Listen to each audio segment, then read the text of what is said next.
She spent a summer building houses in Calcutta, where she met my dad, Sanjay.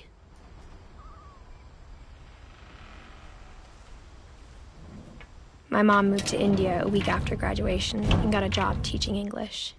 Louis was born a year later.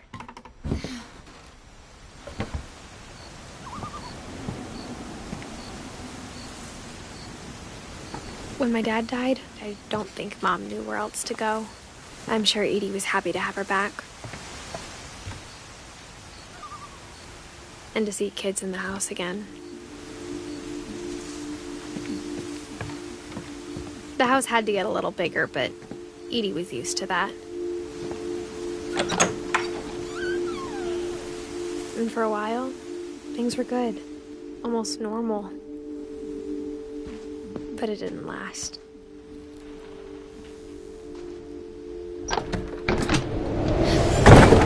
The beginning of the end was Milton's 10th birthday, when Edie gave him a castle.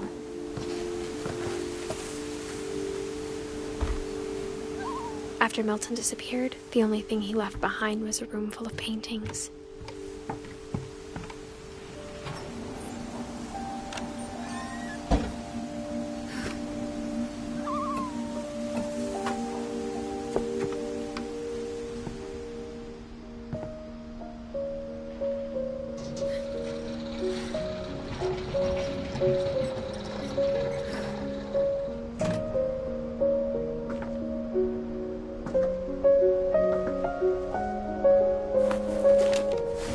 Edith Finch in The Magic Paintbrush.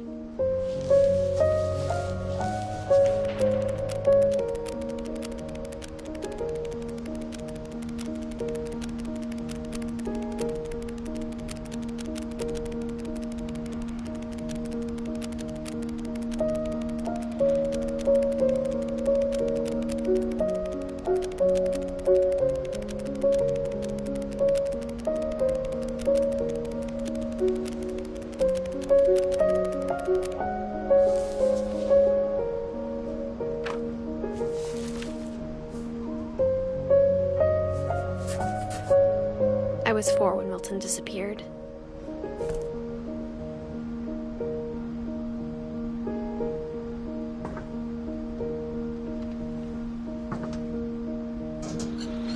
Mom spent months searching for my brother. Then she sealed the doors.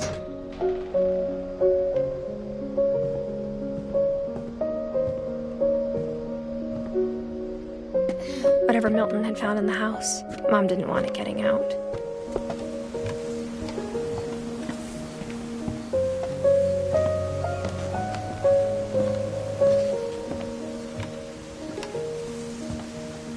Mom definitely blamed Edie, but I think Louis blamed himself. After he graduated, he just spent more and more time in his room, until Mom got him a job at the cannery.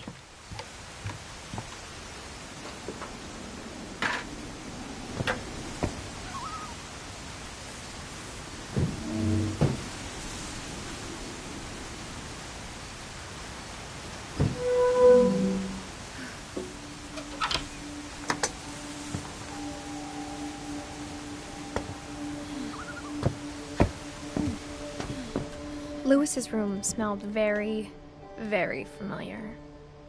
That part of him lived on.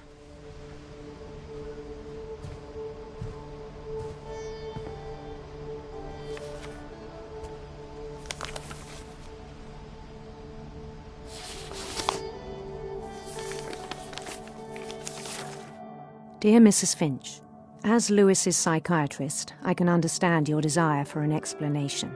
As I see it, the trouble began in January, shortly after we convinced your son to seek treatment for substance abuse.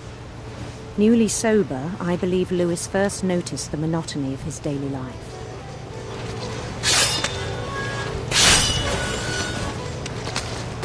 He kept working at the cannery, but he withdrew part of himself. In our sessions, I saw the same behavior. His mind began to wander.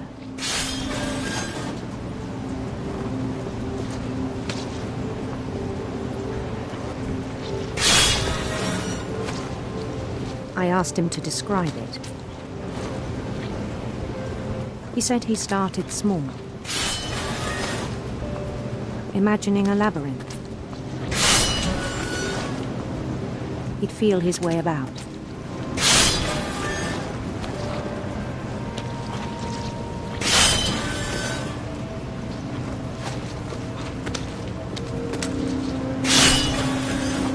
Then something moved.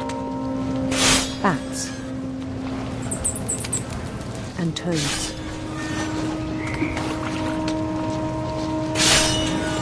And things that have not names.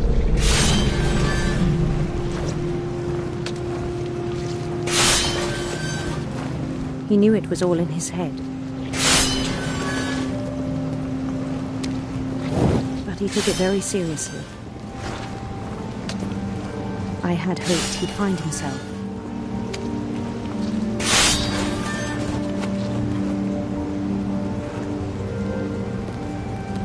But he found something more.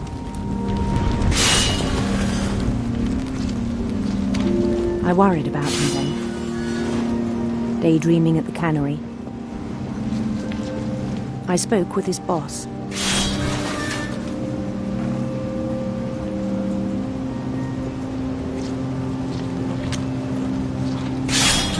But he said Lewis had become a model employee. Methodical, tireless, focused. Like a whole new Lewis. So I let him go on.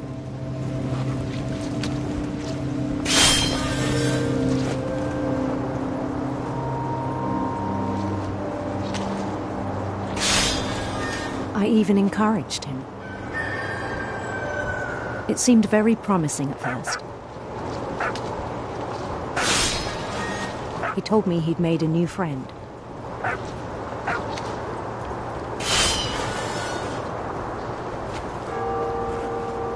On the edge of a city he named Lewis-topia.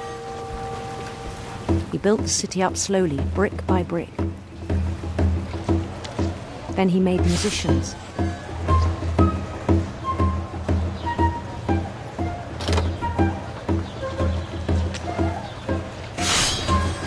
And songs for them to play. He talked about starting a band. And he was always humming something. Every day his imagination grew stronger.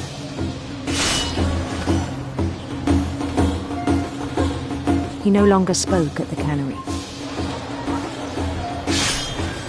But his chopping was as reliable as ever. Then one day it struck him that all the cheering crowds, even the stones under his feet, were all in his imagination, so he could do whatever he wished.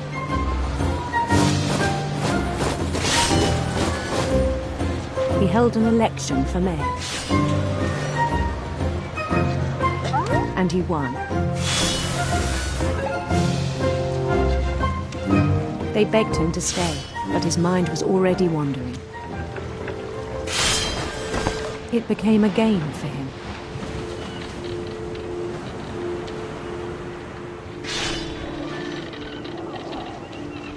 He'd conquer a city, then immediately push on. New Louisville.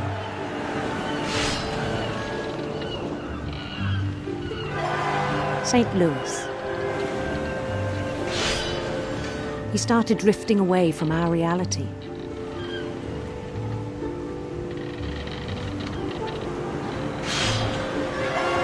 Minneapolis, until one day he forgot to go home from the cannery.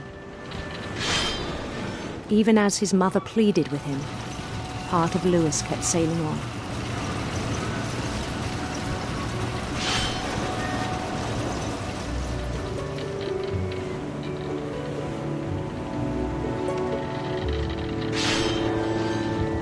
In Lewisburg, he heard rumors of a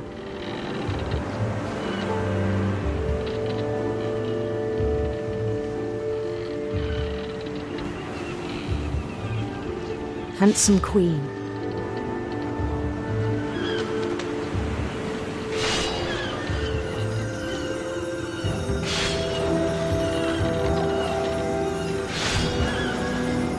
The queen was on her own quest for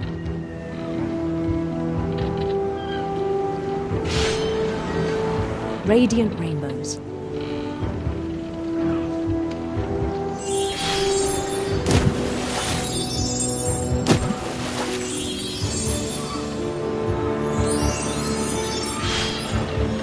He followed the sound of her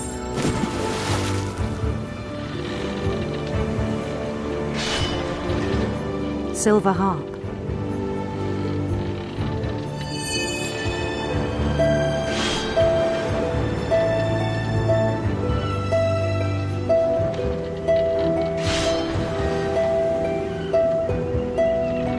His chase led him to a golden palace east of the sun and west of the moon. Even then, his logic remained sound.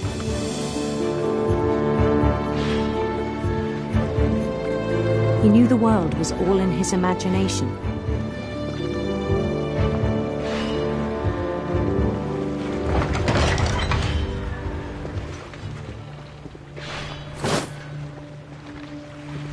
But he was so proud of having created it. In his own eyes, he'd become something greater than a king.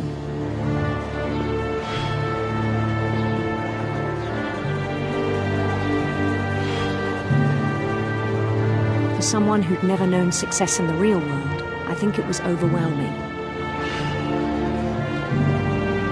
And then it struck him that the real Lewis was not the one chopping salmon, but the one climbing the steps of a golden palace.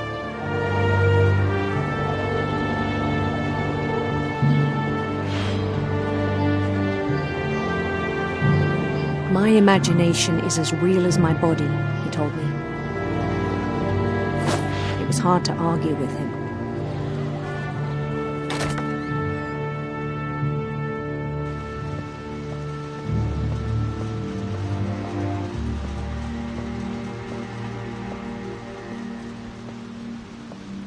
He began to forget the world we know.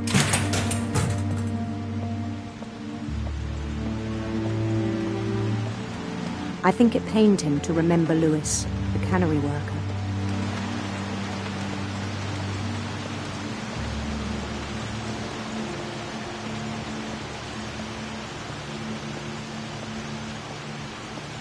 He began to despise the man with a royal contempt.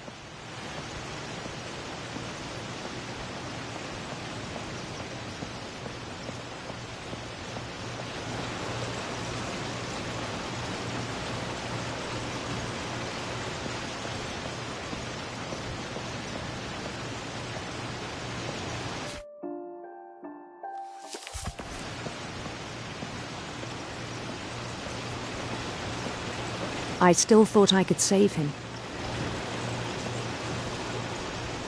Even after he said he was being crowned king over all the lands of wonder.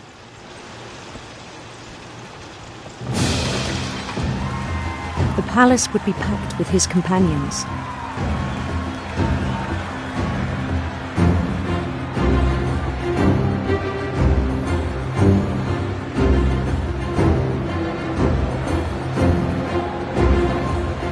Including the wise Calico who'd insisted on advising him.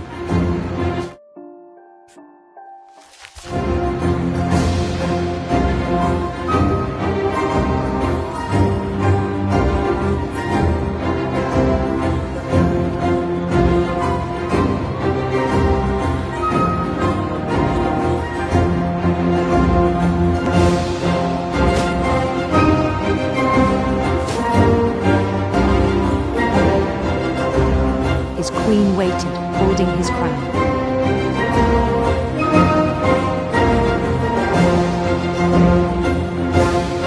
There was only one thing left to do.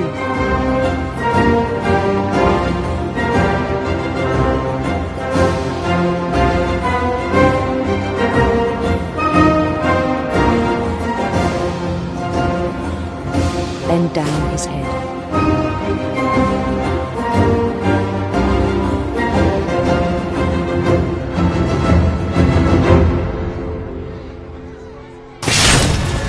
rest I think you know. Mrs. Finch, your son was a kind man who will be missed by all of us who knew him.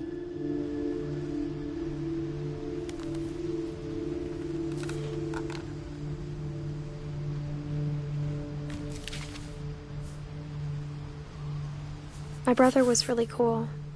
I wish you could have met him.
On the way back from Lewis's funeral, my mom told me to start packing. She waited until the day before we left to tell Edie. I'm not sure if she wanted to make it easier or harder.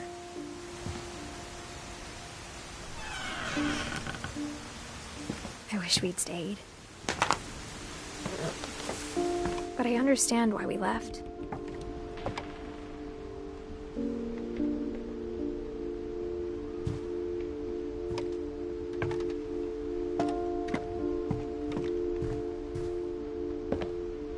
My mom ended up leaving everything behind.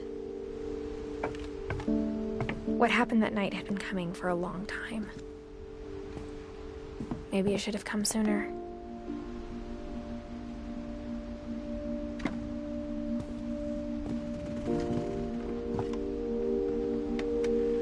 But it had to end one way or another. All that's left now is to tell you about that last night.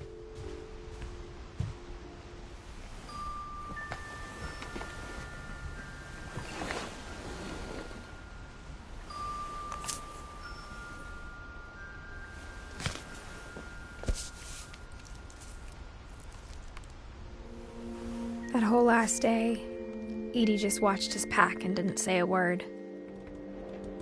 Until supper, when she raised her glass and said, "To our final night together, and all our final nights apart." Grandma, you know what I said about alcohol. Some of your medications are very Edith, specific. I left a present for you in the hallway. Why don't you go open it? The grown-ups have to argue now.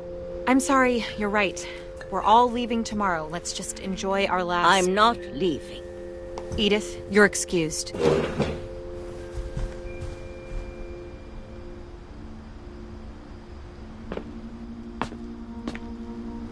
The power had been shut off that morning, but Edie always had plenty of candles. When my mom sealed the library, I don't think she knew about the other entrance.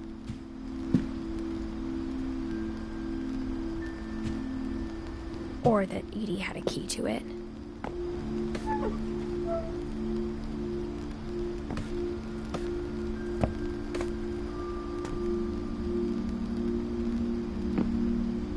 That thing you're afraid of isn't going to end when you leave the house.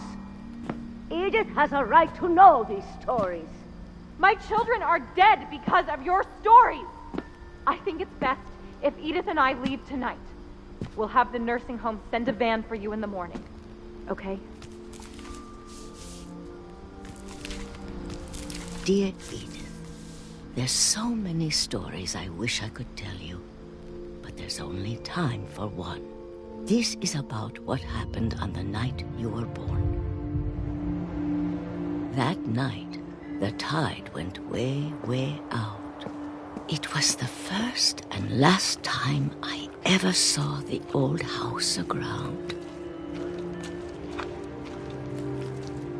There'd been an earthquake out in the middle of the ocean. They called it the lowest tide in 1,000 years. God, it smelled awful. You know, I've seen that house every day of my life.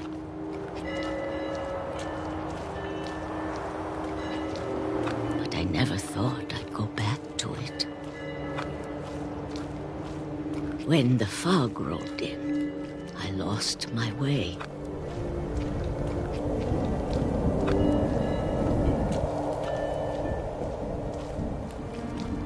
I got turned around.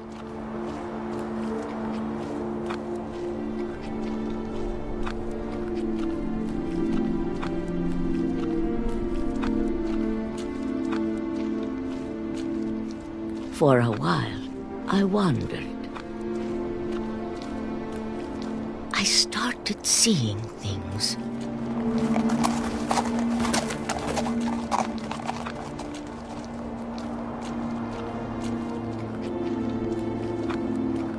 Things I'd forgotten had ever existed.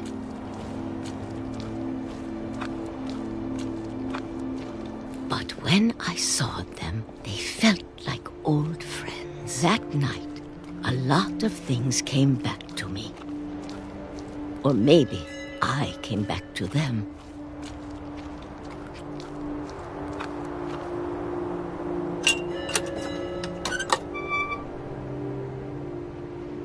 Things I can't explain, but that I need you to try and... Edith, what are you doing in here? It's mine. Edith! Mom, you're gonna rip it! Let go! I kicked and screamed, but Mom dragged me to the car. I never saw Great-Grandma Edie again. The next morning, the van came to pick her up, but she was already gone. After that, we moved around a lot.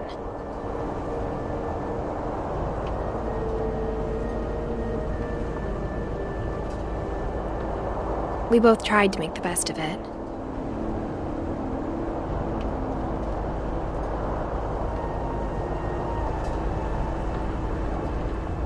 A few years went by.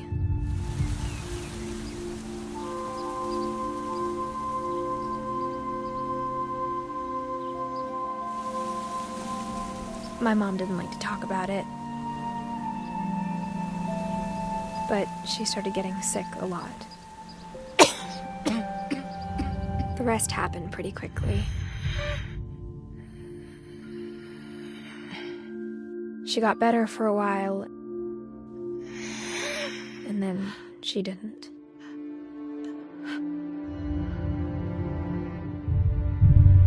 And then I was alone.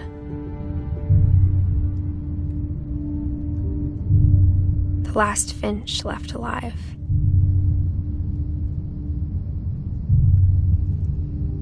Until I found out about you. I'm still not sure what to tell you about all this. If we lived forever, maybe we'd have time to understand things. But as it is, I think the best we can do is try to open our eyes. And appreciate how strange and brief all of this is.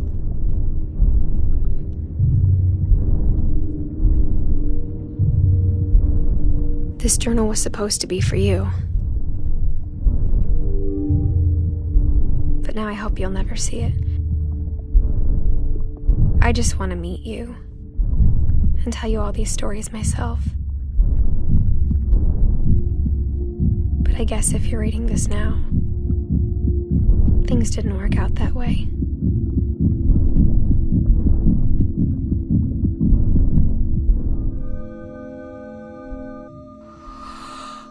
This is where your story begins. I'm sorry I won't be there to see it. It's a lot to ask, but I don't want you to be sad that I'm gone. I want you to be amazed that any of us ever had a chance to be here at all. Good luck.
Bye.